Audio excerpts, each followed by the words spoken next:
Hello everyone, myself Rajat Singh. Welcome to Engineers Adda guys. I hope you all are good.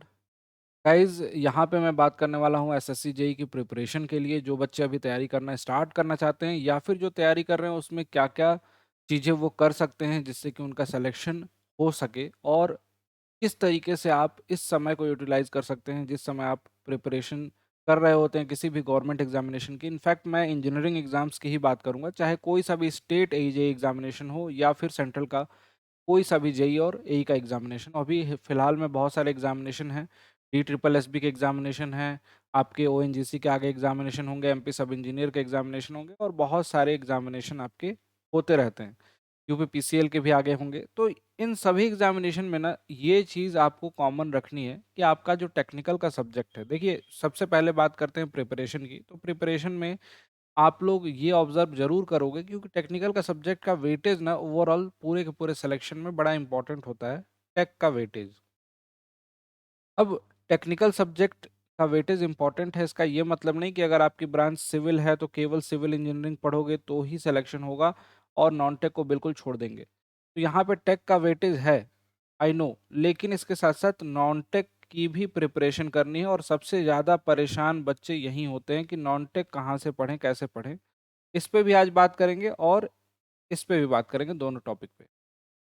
बात करते हैं SSC JE की। 200 number का paper है guys, और 200 नंबर में से मान लो आप 130 प्लस ला रहे हो तो आप सिक्योर हो जा रहे हो, प्री सेलेक्ट हो जा रहे हो, आपको मेंस देना पड़ता है। इन 200 नंबर में आपका 100 तो आता है टेक्निकल का और 100 आता है नॉन टेक्निकल का, जिसमें 50-50 करके डिवाइड होते हैं। 50 क्वेश्चन आपको रीजनिंग के देखने को मिलते हैं और 50 क्वेश्चन आपको जीके जीएस के देखने को मिलते हैं। ये जो 50 क्वेश्चन जीके जीएस वाले हैं ना,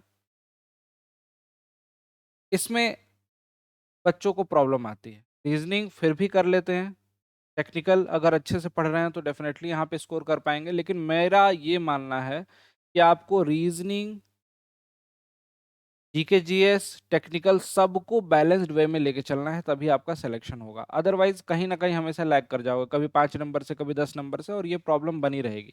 कैसे करना है, क्या स्ट्रेटजी फॉलो करनी है? देखो, जितने भी आप टॉपर से मिलोगे, जितने भी सिलेक्टेड स्टूडेंट से मिलोगे, अभी आपको कुछ दिन पहले एक स्टूडेंट से मिलाया भी था, सब आपको एक बात क्लियरली स्पष्ट रूप से बताएंगे। और वो बात क्या है? वो बात ये है कि आपको अगर तैयारी करनी है किसी भी गवर्नमेंट, सपोज करो कि एसएससी जेई का ही एग्जांपल लेते हैं, तो इसमें आपको प्रीवियस ईयर के क्वेश्चंस जो है ना, प्रीवियस ईयर के क्वेश्चंस, इनका रोल बहुत ज़्यादा इंपॉर्टेंट होता है।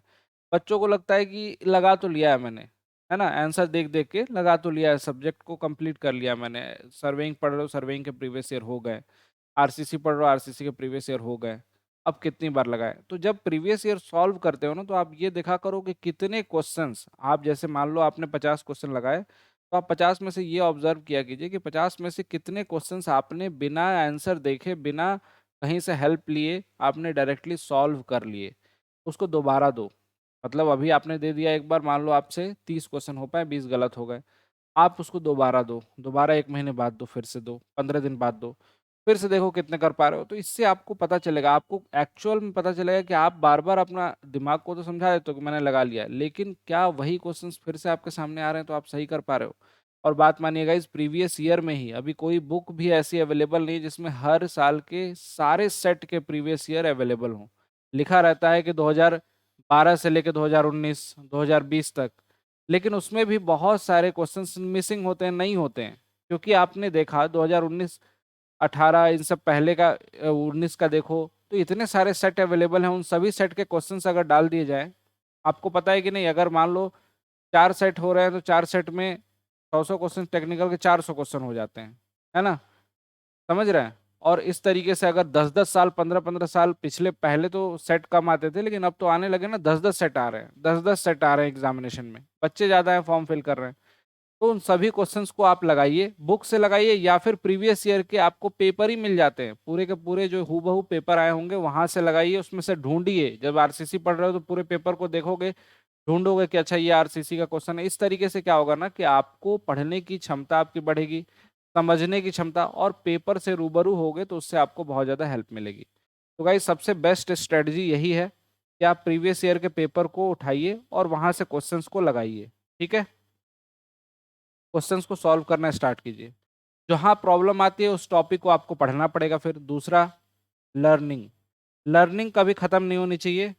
लर्निंग तो हमेशा करते रहोगे गाइस, तभी आपको आपको उसका रिजल्ट मिलेगा। लर्निंग तो एंड होनी ही नहीं चाहिए। अब लर्निंग में क्या कर सकते हैं? कंसेप्ट को, उसी कंसेप्ट को बार बार पढ़े क्या? बिल्कुल उस कंसेप्ट को, तो जो आपने नोट बनाया है उसको तो पढ़ने हैं ही, 100% पढ़ने हैं। लेकिन गाइज उसके अलावा उस नोट्स को पढ़ने के अलावा आपको थ्योरी के सब्जेक्ट में अगर प्रॉब्लम आती है, थ्योरी के सब्जेक्ट में अगर प्रॉब्लम आती है, तो थ्योरी में आप बुक रीडिंग भी करिए। कभी कभी आधे घंटे 30 मिनट आपको बुक रीडिंग भी करनी है। जैसे 30 मिनट का टाइम मिला, आपने बुक रीडिंग करना स्टार्ट कर दिया। जैसे कि बिल्डिंग मटेरियल की कोई बुक है आपके पास, उस बुक को आपने सोचा कि चलो यार आज इसका स्टोन, इसमें देखता हूँ कि स्टोन के बारे में क्या क्या दिया हुआ है, स्टोन को आज देख लेता हूँ। और बहुत ज़्यादा नहीं लगेगा, 30 मिनट में अच्छा खासा आप चीज़ें देख लोगे कि उसमें मैसोनरी में कौन कौन सी होती हैं, रूबल मैसोनरी क्या होती है। इस तरीके से आपको यूटिलाइज करना है। यहाँ से आपको बेनिफिट मिलेगा एग्जाम टाइम पे, जब आपको कुछ नए क्वेश्चंस दिखाई देंगे, आप सॉल्व कर ले जाओगे, आपके दिमाग में वो चीज़ें फिट रहेंगी। तो गाइज, क्वेश्चंस, प्रैक्टिस, लर्निंग, ये सब कुछ बैलेंस्ड वे में होना चाहिए। और इसके बाद टेस्ट। टेस्ट टेस्ट सीरीज की इम्पोर्टेंस हमेशा बोलता हूँ बहुत ज़्यादा होती है, ताकि आपको पता चल सके कि एग्जाम इन्वायरमेंट में जब आप क्वेश्चन सॉल्व करते हो, जब आप 100 क्वेश्चन बैठ के सॉल्व करोगे, तो आप ऑब्जर्व कर पाओगे कि कितने इसमें एफिशिएंसी आ रही है आपको। सपोज करो कि 60% क्वेश्चन आप इसमें सही कर पा रहे हो, गलत कितने हो रहे हैं ये आपको पता चलेगा। गलत क्वेश्चन होने के बाद आपको नेगेटिव मार्किंग के बाद फाइनल कितने मार्क्स आ रहे हैं, मान लो 45 मार्क्स आ रहे हैं, तो कितना इम्प्रूवमेंट की नीड है। ये सब कुछ जब प्रॉपरली एसेस करते हुए, प्रॉपर बनाते हुए, एक चार्ट बनाते हुए आप चलोगे ना, तो आपको लगेगा कि आप पढ़ाई जो कर रहे हो वो वर्थ है ना। आपको हमेशा एस्टिमेट करते हुए चलोगे तो आपको पता चलेगा आप किस लेवल पे हो। रैंडम चलोगे, पता ही नहीं चलेगा क्या सीख रहा हूँ, क्या जा रहा है दिमाग से, कितना मुझे और मेहनत करनी है, अंदाजा नहीं रहेगा। एग्जामिनेशन दोगे, 1 साल दोगे, फिर अगले साल फिर दोगे, 2 साल बीत जाएंगे, 3 साल, फिर धीरे धीरे 4 साल, फ्रस्ट्रेशन बिल्डअप होने लगेगा और कोई उसका आउटपुट नहीं मिलेगा। आज से शुरू कर रहे हैं तो आज से करिए, कल से कर रहे हैं कल से करिए, लेकिन इन चीज़ों को फॉलो करना स्टार्ट कीजिए। प्लान रखिए पूरा प्रॉपर। अगर आपको सच में नीड है, अगर प्रॉपर गाइडेंस की, क्लासेस की, टेक्निकल की क्लासेस की, नॉन टेक्निकल की क्लासेस की, तो आप पेड बैचेस को ज्वाइन कर सकते हो डेफिनेटली। उसमें आपको ये सारा कुछ, हर कंटेंट, चाहे टेस्ट की बात करूं, चाहे लाइव क्लासेस, क्वेश्चन प्रैक्टिस, सब कुछ आपको मिल जाएगी गाइज।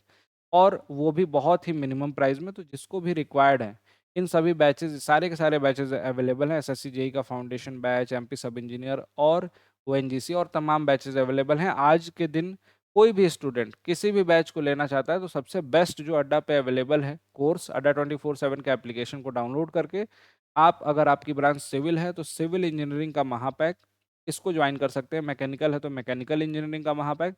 इसमें सारे एग्जामिनेशन गाइज कवर हो जाएंगे, चाहे एसएससी जेई हो, यूपीपीएससी हो, आरआरबी जेई हो, D triple S B, JSSC, UPPCL, MP sub engineer, JEE, सारे एग्जामिनेशन इसके अंदर।